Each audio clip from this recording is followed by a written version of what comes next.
남북의 썰 시청자 여러분 안녕하십니까? KBS 김정환 기자입니다. 자, 남북의 썰 이번 주는 정세편인데요. 아마 또 워낙에 이거 몇 주 사이에 그리고 이번 주에도 이런저런 일들이 많아서 이 시간 또 기다리시는 분들 계시지 않을까 싶습니다. 오늘도 그래서 이화여대 박원권 북한학과 교수 나오셨습니다. 안녕하세요, 교수님. 네, 안녕하세요. 네, 날씨가 점점 또 기복이 심한데 또 이제 더워지는 느낌도 있고 네. 한반도 정세도 이게 조금 이제 더워지려나 이런 생각도 좀 듭니다만 네. 자, 먼저 지난달 한미 정상회담부터 좀 짚어보겠습니다.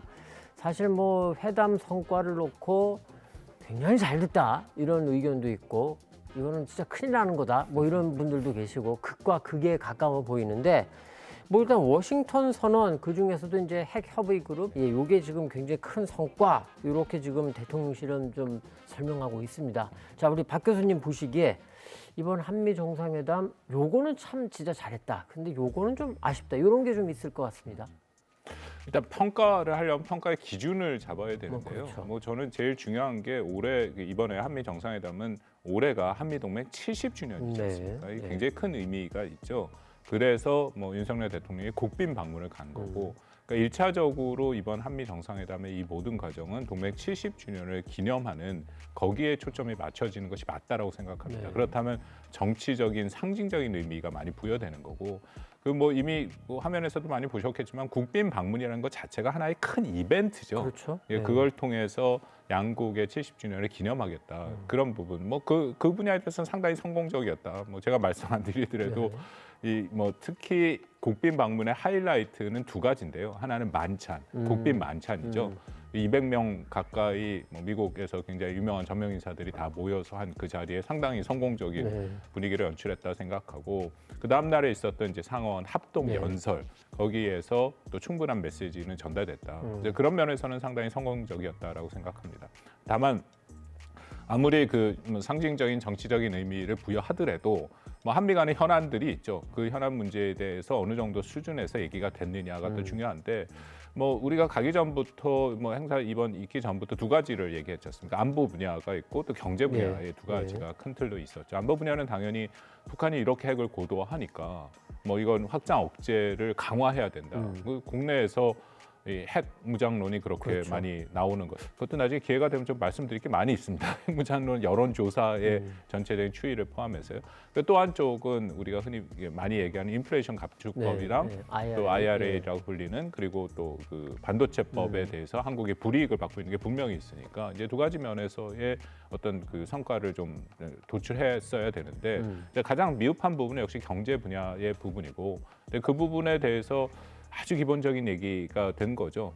바이든 대통령이 한국 기업의 이런 우려를 알고 있다. 그래서 이제 앞으로 뭐 시행령이나 그것을 풀어가는데 그것도 상당한 한계가 있을 수밖에 없는 것은 분명하고요. 왜냐하면 그것부터 잠깐 말씀을 드리면 바이든 행정부의 바이든 대통령이 또 공교롭게 정상회담 기간 중에 자신의 재선을 그렇죠. 얘기했지 않습니까? 네. 근데 일부에는 그거는 뭐 어떻게 정상회담인데 그렇게 얘기를 했냐, 그건 전혀 아니고요. 미국은 미국 국내 정치 일정이 있는 거기 때문에 그 발표한 날이 아마 본인의 처음 출마한 그날과 같은 날인가 그럴 겁니다. 그래서 그 날을 맞춰서 한 거고요. 근데 중요한 것은 바이든 대통령이 재선하기 위해서는 지난 3년 앞으로 4년인데 업적을 내세워야 되지 않습니까? 그 업적의 가장 중요한 두 가지가 바로 인플레이션 감축법과 반도체법이죠. 이 법은 분명하게 저도 인정을 합니다만 이것은 자국 우선주의가 반영됐습니다. 이번 주 월요일 날 워싱턴 포스트에 페리드 자카리아라는 칼럼니스트가 쓴 거에도 분명히 이것은 미국 자국 우선주의고 트럼프가 했던 거랑 다르지 않다라는 비판적인 목소리가 미국 내에서도 나오는 거거든요. 그렇다면은 본인의 업적인데 그것을 조정하기는 굉장히 어려웠다. 그리고 특히 그 두 가지 법으로 인해서 불이익을 받는 게 한국만 있는 것이 아니라 일본도 있고 유럽의 핵심 미국 동맹국들이 다 그렇습니다. 그렇다면은 한국만 양자 관계로 예외를 해주기는 처음부터 어려웠다라는 것이죠. 그래서 그 부분에 대해서는 물론 앞으로 뭐 시행령이나 해서 우리 입장을 좀 더 반영할 여지를 남겨두긴 했지만 구조적으로 이것을 우리가 원하는 수준으로 그렇게 법을 바꾸기는 어렵다라는 것이고요. 뭐 오늘 말씀 나누는 결과 안보 문제 말씀하신 NCG는 어떻게 되는지 뭐 차근차근 좀 말씀을 드리도록 보도록 하겠습니다만 평가를 하시라고 했으니까 첫 단추는 잘 깼다고 생각합니다. 중요한 것은 NCG를 앞으로 어떻게 실질적으로 운영하는가라고 생각을 하는데 기본적으로 협의체로 나갈 수 있는 확장 억제를 현재 상황에서 가장 제도화를 높일 수 있는 그 정도의 기본 입장은 한미 양국이 확인했다라고 생각합니다. 자, 일단 뭐 교수님은 조금 요 정도 방향으로 가는 게 맞고, 그러니까 이제 아까 말씀하신 국빈 만찬이라던가 상하원 합동의회 연설이라던가 이런 건 어떻게 보면 이제 형식적인 부분인데, 일단 밖으로 드러나는 그런 형식적인 부분은 상당히 잘했다. 그거는 오케이. 그런데 강론으로 내용적으로 들어가서 경제 분야는 조금 아쉽다. 그런데 요건 조금 더 지켜봐야 될 것 같다는 말씀인 것 같고, 그리고 이제 안보 분야, NCG는 일단 틀은 좋은 것 같은데 요것도 조금 어떻게 만들어 나가느냐, 요게 이제 중요하다. 이렇게 좀 요약을 할 수 있겠네요. 네, 그렇습니다. 근데 그 NCG가 핵 확장 억제를 지금보다는 훨씬 더 공고화하고 확장 억제 신뢰도를 높이기 위한 협의체로 구성이 되는데요. 여기에도 분명한 한계가 있으면 우리가 인정하고 거기에 대한 평가가 필요합니다. 무슨 한계가 있냐면 1946년에 그 미국에서 국내법으로 모든 핵에 대한 결정 과정과 최종 결정은 미국 대통령에게만 있게 만들어놨습니다. 그래서 기억하실지 모르지만 트럼프 대통령이 2016년 당선됐을 때 과연 그 사람한테 이 핵 버튼을 누르게 하는 것이 맞느냐 마냐에 갖고 예일 대학에 있는 그 정신과 의사 한국계인데 굉장히 긴 컬럼을 써서 안 된다라고 막 그 미국 언론에서,도 문제 제기했고, 그러니까 법을 고쳐야 된다라는 얘기까지 나왔거든요. 기억나네요. 그런 면에서 본다면 어쨌든 아무리 친밀한 동맹국이라도 핵에 대해서 이 결정 과정을 공유할 수 없다라는 큰 전제가 있는 것이죠. 그러면 확장 억제라는 게 결국 뭐 쉽게 말해서 핵 버튼을 누가 누르느냐, 그 핵 버튼을 얼마만큼 누를 때 한국의 입장이 들어가느냐, 그 얘기를 하고 싶은 건데 그거에 대해서 한국이 이게 만족하지 못하는 거죠. 왜냐하면 우리가 버튼을 누를 수 없으니까 혹시라도 미국이 버튼을 안 누르면 어떡하냐, 그 걱정이 있는 거지 않습니까? 그런 면에서 저는 이번에 상당히 의미가 있다고 판단하는 게 첫 번째, 문서화됐죠. 워싱턴 선언이라는 게 나왔지 않습니까? 이게 말로 하는 것보다는 훨씬 더 문서화되는 것은 그만큼 명문화됐기 때문에 공신력이 높은 거죠. 물론 조약까지는 가지 못하지만 그래도 문서화가 된 것은 상당히 의미가 있는데, 이 의미는 처음으로 미국이 확장 억제를 제공해주는 미국의 비핵 동맹국과는 문서화해서 명문화한 선언은 처음입니다. 그런 면에서 상당한 의미가 있다라고 볼 수 있는 거고요. 두 번째는 미국 대통령 가장 높은 수준에서 선언에서도 얘기를 했습니다만 기자회견을 등을 통해서 가장 확실한 확장 억제 공약을 해줬다라는 건데요. 뭐 북한이 굉장히 강력하게 반발하고 있는 내용 중에 하나죠. 북한이 핵을 사용하면 그것은 정권의 종말을 의미한다. 근데 이게 굉장히 의미가 있습니다. 기자님 어떻게 생각하세요? 일부 뭐 아시겠지만 한국에서는 여기에 대해 불만이 있죠. 그런 표현보다는 핵을 사용했을 때 핵으로 대응한다라는 구절이 들어갔어야 된다 얘기를 하고, 뭐 바이든 대통령은 핵으로 공격을 했을 때 적군의 종말이다. 이 둘 중에 어느 쪽이 북한이 더 크게 부담을 가질 거라고 생각하세요? 아, 그거는 저희가 지금 제가 깊이 생각은 안 해본 질문 말씀이라, 교수님은 그 종말이 조금 더 임팩트가 있다, 이렇게 조금 보시나 봅니다. 그렇습니다. 왜냐하면 우리가 북한 체제를 한번 보면 정말 안타깝지만 북한이 먼저 핵을 쐈을 때 거기에 대응으로 핵을 쏘게 돼서 북한 주민들 수십만 명이 죽는다 하더라도 북한의 정권이 유지되면 북한은 괜찮죠. 그러니까 북한 유일 체제라는 게 그런 것이지 않습니까? 그 민주주의 국가라고 굉장히 다르고, 거기에 반면 정권의 종말이라는 것은 북한 지도부가 없어진다는 얘기거든요. 그러면 지금 굉장히 그 교수님 말씀에 제가 살짝 끌려갈 것 같다가, 그런데 그 되게 고전적인 질문이지 않습니까? 그럼 미국의 뭐 바이든 행정부건 이후에 어떤 행정부건 간에 북한이 이제 도발했습니다. 그래서 우리가 대한민국이 정말 위기 상황에 몰렸고, 자, 그런데 북한에게 응징을 하고 종말까지 이제 얘기를 했었기 때문에 공격을 해야 되는데, 그러다 보면 북한이 ICBM을 또 쏠 수가 있는 그런 가능성이 있죠. 그래서 그 유명한 태제, 과연 미국이 워싱턴과 뉴욕과 LA와 이런 데가 핵 공격을 받을 걸 감수하고 파리를 지키기 위해서 모스크바를 핵 공격하겠냐? 그 똑같은 논리로 서울을 보호하기 위해서 LA가 또 뭐 동부도 마찬가지겠죠. 북한의 핵 위협을 받을 걸 각오하고 북한을 과연 핵으로 치겠냐? 어떻게 보십니까? 그 말씀하려면 굉장히 다양한 시나리오를 산정해야 되기 때문에 그렇죠. 단순화돼서 네. 말하기가 쉽지 않습니다. 예를 들어서 북한이 핵을 쏘는데 여기서 가장 기본적인 전제는 북한이 핵을 한국을 향해 쏠 때잖아요.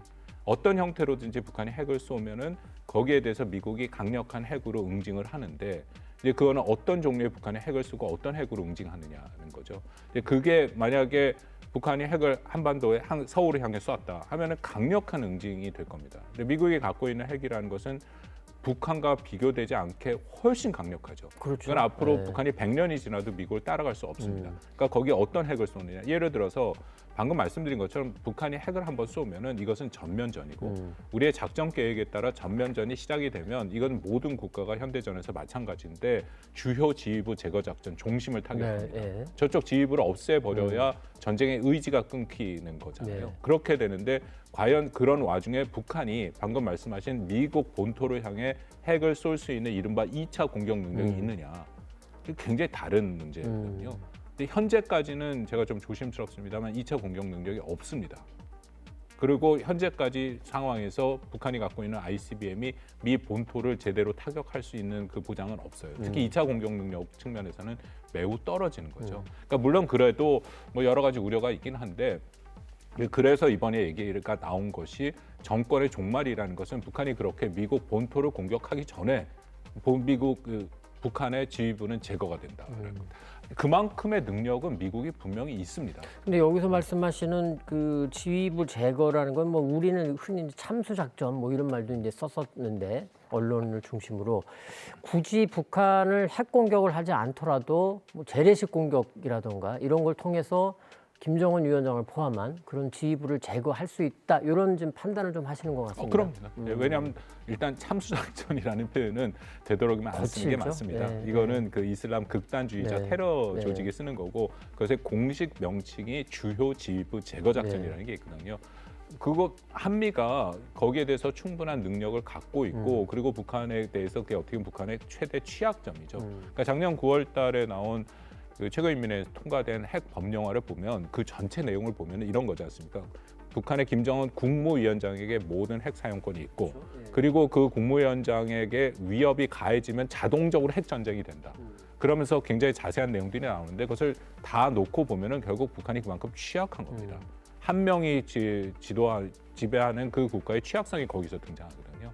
그리고 한미는 당연히 북한의 지도부를 우선적으로 타격할 가능성이 매우 높기 때문에 대놓고 말하자면 이제 김정은을 이제 없애면 된다 이런 판단이 들어가는 것 같은데 자, 요게 이제 굉장히 뭐 제가 이제 교수님한테 질문을 드리고 말씀을 드려도 아 그럴 수 있겠다라는 생각과 함께 진짜 또 그럴까라는 약간의 이런 이제 감정이 교차를 하는데 지금 쭉 말씀해 주신 거는 조금 이제 강론으로 디테일하게 자세하게 조금 짚어주셨고 조금 큰 틀에서 보자면 워싱턴 선언을 포함해서 이번 한미 정상회담의 결과를 보면 그 과정과 결과를 보고 뭐 한국 외교의 대전환이다.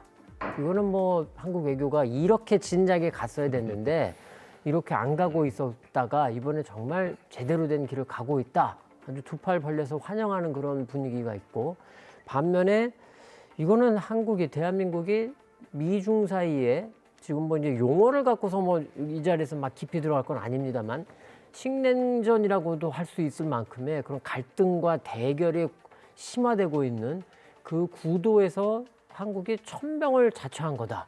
뭐 이런 좀 비판도 있습니다.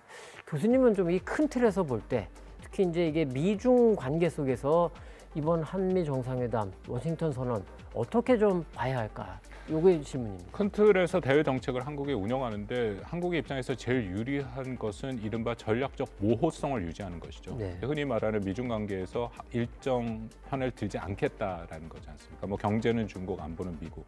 그게 한국에 굉장히 가장 유리한 것은 분명합니다. 문제는 그런 전략적 모호성을 유지해 나가는 시기가 지나버렸다는 거죠. 2018년 하반기부터 미중 간의 이른바 전략적 경쟁이 시작이 되지 않았습니까? 그다음부터 지금까지 우리가 봐왔는데 이 전략적 경쟁이 일종의 제로섬 게임을 계속 보여요. 그러니까 이런 거죠. 예를 들어서 뭐 IPEF도 그렇고 쿼드도 그랬고 한국이 들어가냐 마느냐 그런 양자 간의 결정을 해야 되는 거죠. 들어가게 되면 미국과 같이 공조를 하는 거지만 중국이 반발하는 거고 근데 안 들어가면은 이제 미국과는 멀어지는 거고 근데 그런 어려운 상황들이 계속 온다라는 겁니다. 그래서 대외 정책이 이제는 전략적 모호성을 피하고 전략적 명확성으로 넘어가야 되는 겁니다. 근데 그 명확성이라는 게 굉장히 뭐 추상적인 개념이잖아요. 그 명확성을 갖기 위해서는 한국이 대외 정책의 원칙과 기조가 있어야죠. 그러니까 어떤 기조를 갖고 앞으로 대외 정책을 해가는 것이냐. 저는 그런 면에서 지난번 윤석열 정부가 인도 태평양 전략을 발표하지 않았습니까? 네. 자유, 평화, 번영. 그리고 이번 한미 정상회담에서도 연설을 통해서 한미 공동성명을 통해서 계속 얘기가 나와 있고 작년 5월 21일부터 계속 새 윤석열 정부의 입장이 밝혀지고 있는데 거기에 핵심은 가치 외교라고 얘기를 하지만 네. 그 안에 한 발 더 들어가면 규범에 기초한 국제 질서를 기반으로 한다는 얘기가 분명히 있습니다. 그러니까 규범에 기초한 국제 질서가 이런 거예요. 우리한테 익숙한 것인데요. 자유무역, 법치, 그리고 열린 다자주의, 인권 그런 것들이거든요. 그럼 어떻게 보면 1945년 이후에 미국이 주도해서 만든 세계 질서이긴 한데 그것을 통해서 한국이 이만큼 번영과 또 안전을 갖고 왔다라는 이제 그런 질서입니다. 그러니까 제가 이렇게 말씀을 드리면 그럼 결국은 김 기자님 말씀대로 미국한테 다 가는 거 아니냐. 저는 그렇게 생각지는 않고요. 이 규범에 기초한 국제 질서를 물론 미국과 훨씬 더 동조할 것이 많긴 하지만 미국이 반드시 다 지키는 건 아닙니다. 인플레이션 감축법이라든지 아니면 이 뭐 반도체법 같은 경우는 분명히 자유무역의 원칙을 훼손하는 거고 시장 경제의 원칙을 훼손하는 행위들이거든요. 중국이 지금 WTO에 미국을 제소하는 그런 형태가 이런 있고. 지금 모양이 되고 있으니까. 그렇기 때문에 이건 물론 근데 전반적으로 보면은 이 규범에 기초한 국제 질서를 훼손하는 거는 중국이 훨씬 많죠. 약간 힘을 통한 강제성을 통한 뭐 그동안 우리가 봐왔던 굉장히 많은 형태들이 있고. 근데 그럼에도 한국이 무조건 미국으로 간다라는 것은 아니고 그러니까 전략적 명확성을 추구하지만 그런 원칙에 따라서 가고 있다. 그러니까 현재 시점에서 저는 한국의 대외 정책은 조정기라고 생각을 합니다. 그전과는 다르게 이제 전략적 명확성을 추진하는 과정에서 대미 관계를 어떻게 가져갈 거냐. 더 중요한 것은 일본과의 관계인 거고요. 그다음에 대중, 대러, 대북 관계도 그 안에서 다 하고 있다라고 판단은 됩니다. 그런데 그 말씀을 들으면서 그럴 수도 있겠구나 이런 생각도 드는 한편 근데 또 한편으로는 어떤 생각이 드냐면 자 시점상 더 이상은 미중 사이에서 우리가 뭐 균형자라니 뭐 이런 거는 말도 안 되고 그리고 이제는 우리가 어느 한 나라를 좀 선택을 해서 그쪽에 힘을 실어야 된다 이제 이런 말씀으로 들리긴 하는데 근데 또 한편으로는 이런 생각이 드는 거죠. 그거는 알겠는데 그런데 우리가 예를 들어서 일본이 뭐 아시아에서 대표적인 이제 미국의 동맹 아닙니까? 뭐 한국이 더 가깝나 일본이 가깝나 해가지고 이제 약간 뭐 논란 아닌 논란도 있어 왔지만 근데 가만히 보면 기시다 그 총리 일본도 분명히 미국과 보조를 맞추는 거는 맞는데 그렇다고 해서 중국을 지금 굉장히 과하게 자극하느냐 이런 모양은 좀 피하고 있는 것 같거든요. 그런데 최근에 벌어진 특히 이제 한미 정상회담 전후로 해가지고 대통령이 직접 나서가지고 외신을 기자회견을 하고 또 정상회담 이후에도 지금 뭐 주중 한국 대사관과 지금 뭐 중국 외교부와 뭐 중국의 관영 언론과 막 굉장히 부딪히고 있는 모양새거든요. 자 그런 게 그러면 과연 좀 좋은 거냐? 우리가 우리의 그 외교적 좌표를 설정하고 그 방향으로 간다. 그것까지는 오케이인데 그런데 자꾸 너무 시끄럽게 막 잡음을 어쩌면은 뭐 의도한 건 아니겠지만 어떻게 보면 의도한 것처럼 보이다시피 하게 잡음이 너무 많은 거 아니냐 이런 걱정은 분명히 있거든요. 어떻게 보시는지. 조정 과정에서 나타나는 그런 잡음이라고 생각을 합니다. 그러니까 대중 관계에서 한국의 기본 윤석열 정부의 기본 입장이 미국의 편을 들어서 한 나라를 선택했다라고 전혀 생각지는 않습니다. 왜냐하면은 말씀드린 자유, 평화, 번영의 인도태평양 전략을 보면 거기에 실행 원칙 첫 번째가 포용입니다. 그러면서 아주 명확하게 이 전략은 어떤 특정 국가를 배제하는 것이 아니다라고 썼거든요. 근데 그게 나오는데 재밌는 것이 저는 이게 잘 됐다고 생각하는 게 결국 그 한국의 인도태평양 전략, 인태 전략이 핵심적으로 대상으로 하는 국가가 미국과 중국이지 않습니까? 인태 전략이 나오니까 미국과 중국 양측 정부에서 둘 다 환영하는 긍정적인 반응들이 나왔어요. 그만큼 잘 됐다라고 생각이 되고 일본 정확하게 말씀하셨는데 일본의 최근 일본과 중국 사이의 무역량은 더 늘었습니다. 그렇죠. 그리고 일본 사람들 최근에 만나보면 재밌는 얘기를 하더라고요. 원래 인도 태평양 전략이라는 게 일본이 처음 시작했지 않았습니까? 예. 그 영어로 이제 총리가, free and 예. open, 자유롭고 개방된 인도 태평양 전략이라 해서 이제 영어로 포입이라는 표현을 썼는데 그걸 일본이 만들어낸 거거든요. 근데 오픈이라는 거 원래 개념, 개방이라는 개념은 이제 남중국해 그런 데에서 힘에 의해서 강압이 중국에서 이뤄지기 때문에 그것을 개방해야 된다는 의미로 처음에 쓴 거 분명합니다. 근데 최근에 일본에서 뭐라고 얘기하냐면 그 오픈은 중국을 포함해서 특정 국가를 배제하지 않는 오픈이다라고 얘기를 하는 거죠. 우리의 아까 말씀하신 포용, 한국이랑 뭐 똑같은 이런 얘기를 맥을 하고 같이 있다. 한다. 네, 제가 이게 조정 과정에서 나온 자부이라고 생각하는데 한국이 이전과는 다르게 아까 말씀드린 규범에 기초한 국제 질서에 따라서 중국과의 관계를 조정 중입니다. 그게 원칙이고 또 하나는 정부에서 말한 것처럼 상호 호혜, 상호 존중의 원칙이 필요하다. 저는 둘 다 중요하다고 생각하거든요. 그렇다면은 이전과는 다르게 한국 정부가 행동을 하고 정책을 보이니까 중국이 반발을 하는 거죠. 근데 그 중국의 반발 수위를 어떻게 조정하느냐가 매우 중요한데 중국이 사활적 이해가 있습니다.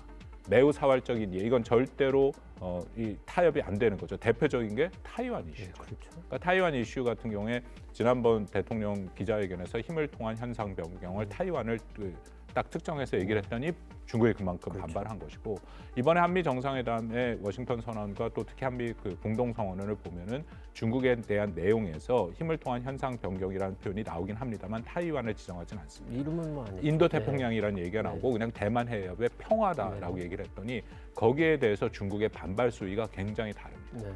그러니까 그런 부분들을 지금은 어쩔 수 없이 한국이 정책을 방향을 전환하는 과정에서 중국과의 일종의 갈등의 모습은 보이는 거죠. 그건 일종의 저는 이걸 초기 비용이라고 생각합니다. 앞으로 중요한 것은 한국이 일단 정책 방향을 분명히 정하고 특히 중국의 사활적 이해를 건드리지 않은 형태에서 간다면 처음에는 지금같이 중국이 반발을 하겠지만 그 후에는 이것은 초기 비용을 지나가면 일정 수준은 관리가 된다고 생각합니다. 그러니까 중국의 입장에서 이런 거죠. 한국은 저 입장이야.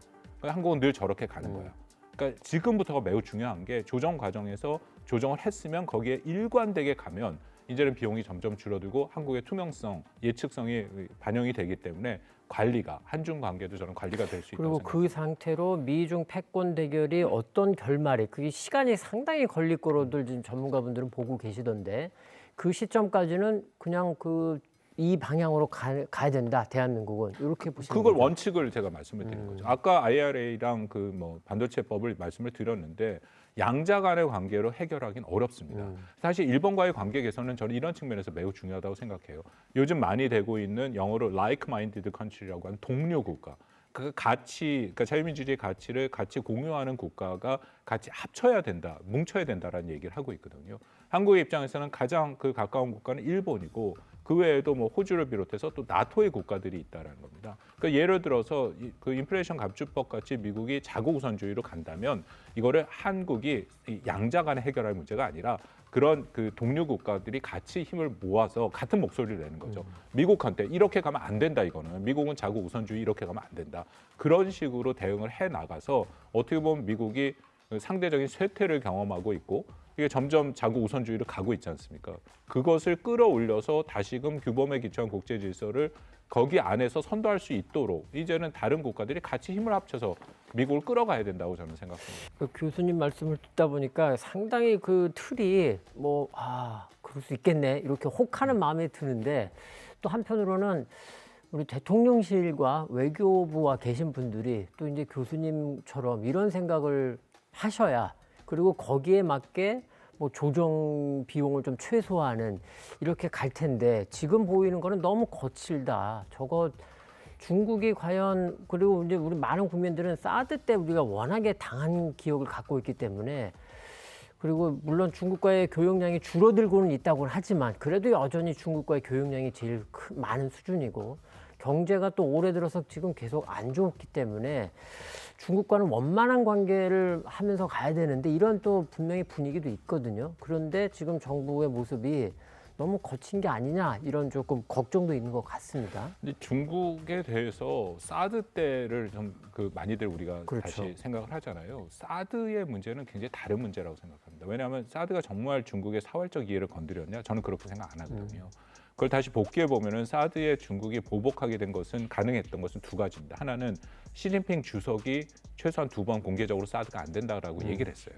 그건 뭐 중국 체제도 마찬가지이기 때문에 1인 지비 체제이기 때문에 최고 지도자가 얘기한 것은 반드시 이행을 해야 되는 거고, 두 번째는 그 당시 사드 보복이 중국이 한국을 보복을 했을 때 한국 내 국론이 양분돼 있었습니다. 그러기 때문에 어떻게 보면 표현이 거칩니다. 마음 놓고 보복을 할 수 있었거든요. 근데 지금 상황은 매우 달라요.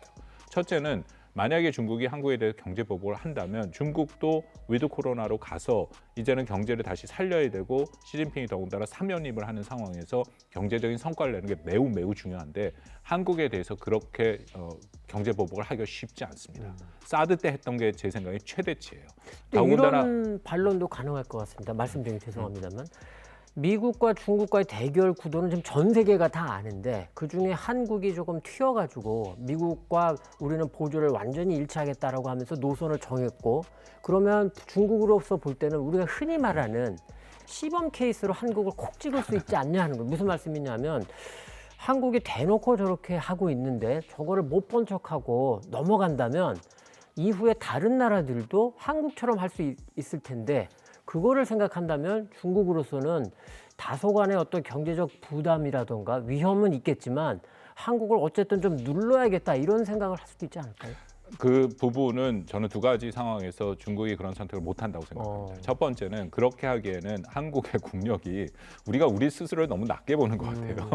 우리가 세계 10위의 경제권을 그렇죠. 갖고 6위의 군사권을 갖고 있기 때문에, 더군다나 한국과 중국의 무역 구조를 보면 한국의 수출이 안 되면 중국의 산업이 뭐 안 돌아갑니다. 특히 반도체, 더군다나 반도체에 지금 공급망 재편이 돼서 한국의 반도체가 너무너무 필요한 상황인데, 좀 이게 뭐 약간의 우리가 상상력이 필요한데, 그 김 기자님 말씀대로 중국이 만약 그렇게 된다면 많은 부분 정부의 고민이 오히려 사라질 겁니다. 이렇게 되면은 그냥 미국이 주도하는 공급망으로 다 가버리는 거고, 또 하나 결정적인 뭐가 있냐면, 중국의 대외 정책을 면밀히 추적을 해보고 분석을 해보면요, 그 타국의 여론에 굉장히 민감합니다. 아까 말씀드린 그 사드 같은 경우에는 한국 국론이 양분화되어 있기 때문에 마음대로 했지만, 지금 현재 상황에서 우리가 여론조사를 하면은 한국민이 갖고 있는 타국에 대해서 가장 부정적인 인식이 높은 국가가 중국입니다. 그렇죠. 북한보다 높아요. 그렇기 때문에 중국이 이런 상황에서 한국을 사드 때처럼 노골적으로 보복을 한다?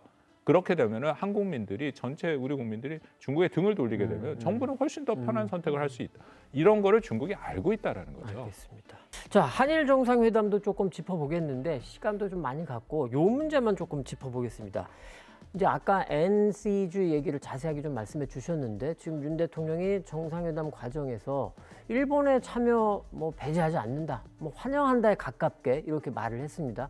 아직은 미국 쪽에서, 오늘 녹화를 저희가 하고 있는 5월 9일 기준으로 미국 쪽에서 적극 환영한다던가 이런 얘기는 아직은 나오진 않지만, 일본이 참여를 해서 이게 사실상 그러면은 이전부터 우리가 이렇게 가야 된다라는 분도 계시고, 그거 조금 곤란한다는 분도 계신, 한미일의 군사 협력이 강화되는, 결국은 그 방향으로 가는 거 아니냐, 이제 이런 얘기도 있는데, 일본이 NCG에 참여를 한다, 우리한테 어떤 이점이 있을까요? 일단 큰 틀에서 당분간 일본이 NCG에 참여할 수 없습니다. 제가 너무 단정적으로 말씀을 드리는 것 같긴 한데요. 그리고 그 NCG에 참여하는 것보다는 다른 형태의 협의체에 참여하게 될 가능성이 있죠.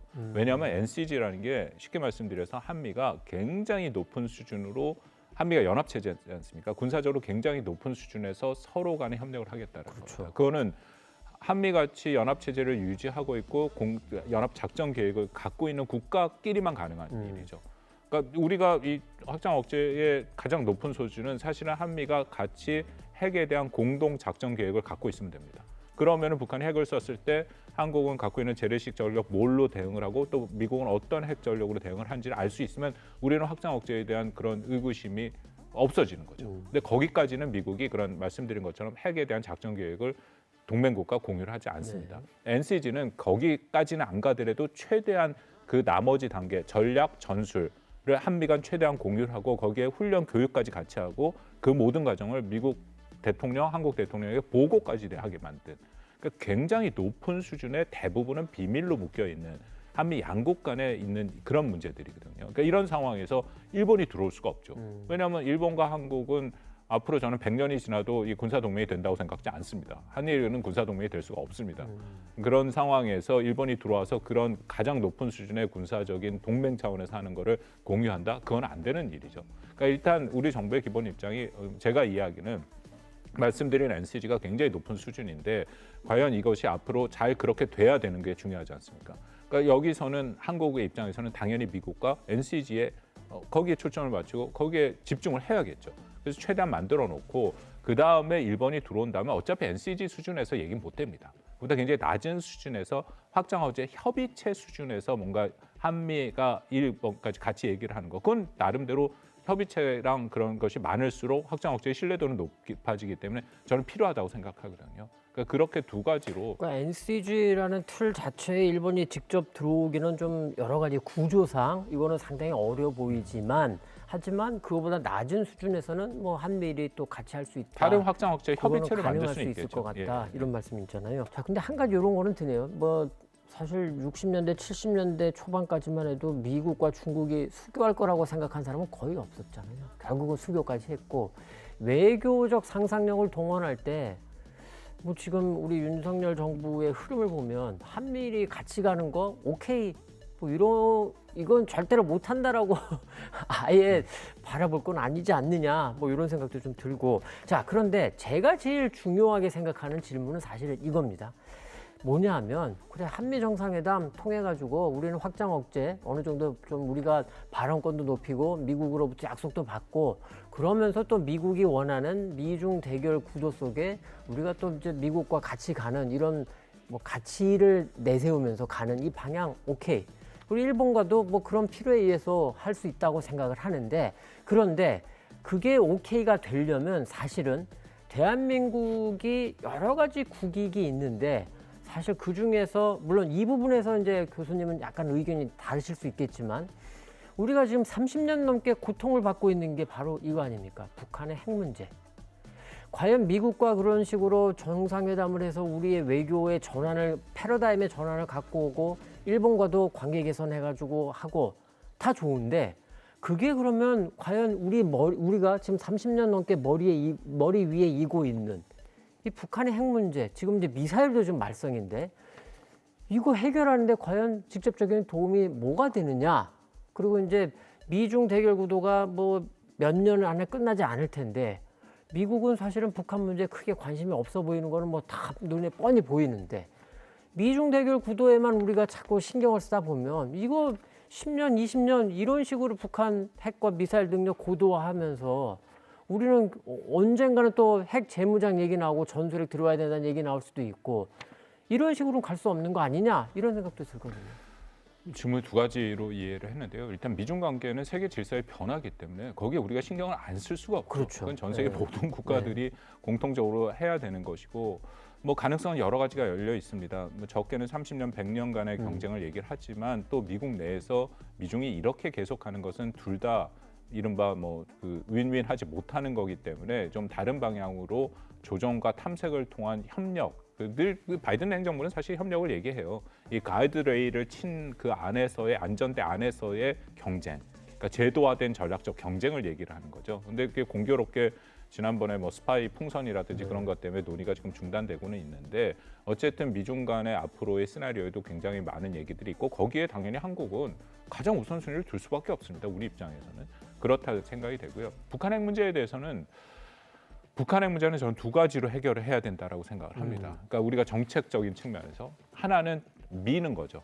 더군다나 현재 시점에서는 미는 게 매우 중요합니다. 또 하나는 당기는 거고요. 미는 거는 뭐냐면 밀당이 필요하다. 밀당이 필요한 네. 거죠. 그러니까 북한 핵에 대해서 북한이 이렇게 핵을 고도화하고 그리고 한국과 미국이 어쨌든 대화를 계속하자 하는데 북한이 대화를 전혀 안 하고 있고 이런 상황에서는 우리가 억제력을 강화해야 되는 것은 너무 당연하지 그렇죠. 않습니까? 네. 더군다나 북한이 명백하게 한반도에 한국의 지도를 그려놓고 여기를 타격하겠다고 얘기하는데 그러니까 제가 뭐 중국 사람들 만나보면 그런 얘기를 해요. 한국이랑 미국이랑 너무 이렇게 공격적으로 나가고 또 북한을 자극한다. 그래서 제가 역으로 질문합니다. 근데 만약에 중국 입장에서 중국 본토를 그려다 놓고 여기 타겟을 하겠다 하면 당신네들은 가만히 있을 거냐. 그렇죠. 여기에 대해서 우리가 대비 태세를 강화하는 것은 자위권 차원이고 국가의 당연한 의무다. 네. 그렇게 생각을 하거든요. 그러니까 지금 상황에서는 대비 태세를 강화하는 그런 능력을 극대화할 필요가 있는 거고 이게 북한 비핵화에 도움이 됩니다. 왜냐하면 한미가 더군다나 일본까지 들어오고 이게 미국이 통합 억제라 해서 나토도 같이 협력하는 형태를 만들려고 하는데 그렇게 해서 억제력이 높아지면 북한의 핵의 효용도가 낮아지죠. 그럼 북한은 그만큼 대화에 참여할 가능성이 높아지는 겁니다. 자신들의 핵의 능력이 핵을 보유하는 비용이 높아지고 또 핵을 활용해서 상대편을 여러 형태로 할 수 있는 그런 정책적인 범위가 줄어든다면 그만큼 핵에 대해서 그러니까 늘 그렇게 얘기를 하거든요. 북한 비핵화를 위해서는 북한에게 부과되는 비용을 높이고 핵의 효용도를 낮춰야 된다. 제재도 그런 의미가 있습니다. 제재를 계속 부과하니까 핵을 보유할 비용을 높이는 거죠.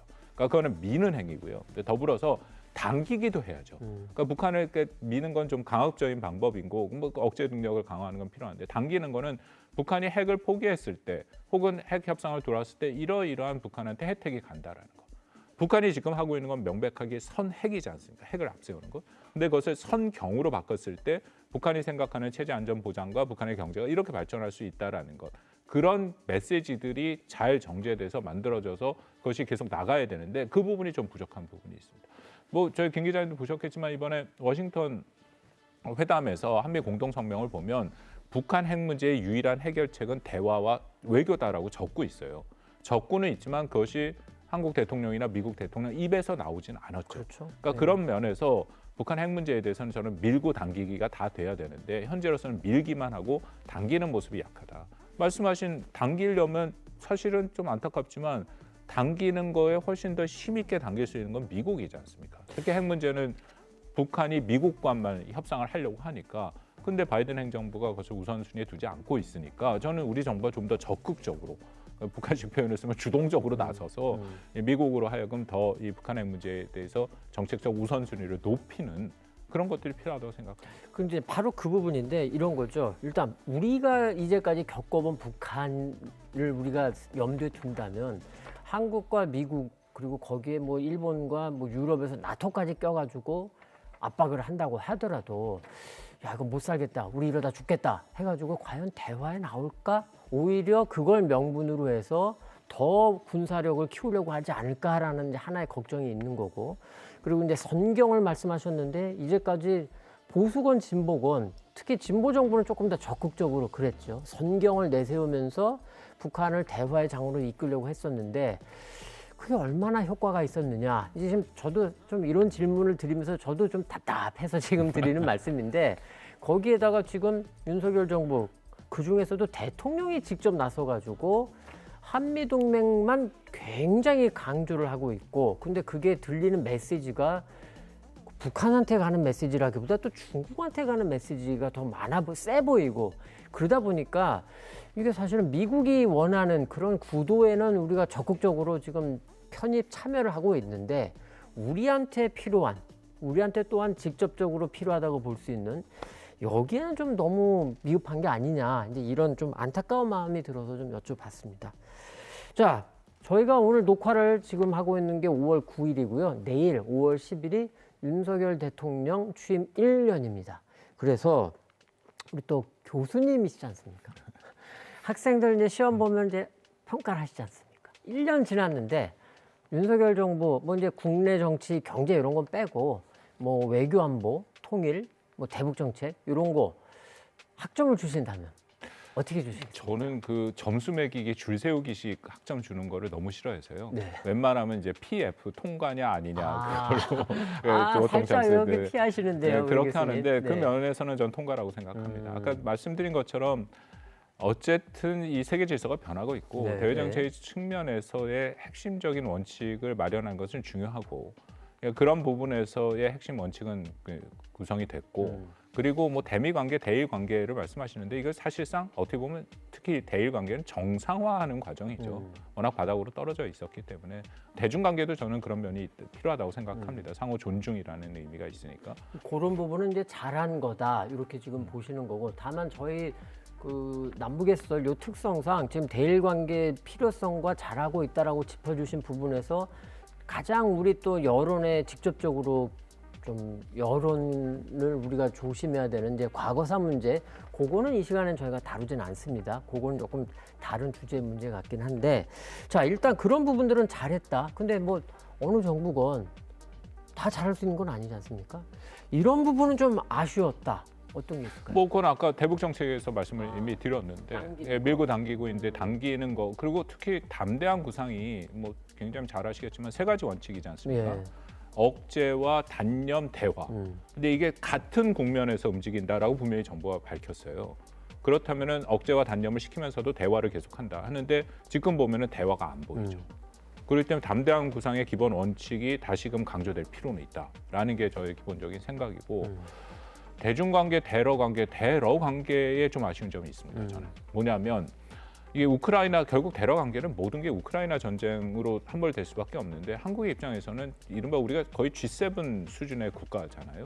그럼에도 이 러시아의 우크라이나 불법 침공에 대해서 가장 문제 제기를 안 하고 소극적으로 대응하는 국가가 많습니다. 한국. 그렇죠. 그러니까 일본을 가던 미국을 가던 유럽을 가던 그 사람들은 한국이 왜 저럴까에 대해서 잘 이해를 못해요. 그러니까 한국도 한국 전쟁을 치렀고 그 전쟁을 통해서 굉장히 그 유엔이 직접 참전해서 우리가 이만큼의 이 안전을 보장해서 이만큼 번영할 수 있는 기반이 됐고 그 혜택을 본 국가인데 이런 불법 전쟁이 있는데 왜 한국이 이것에 대해서 다른 국가만큼 하지 않느냐.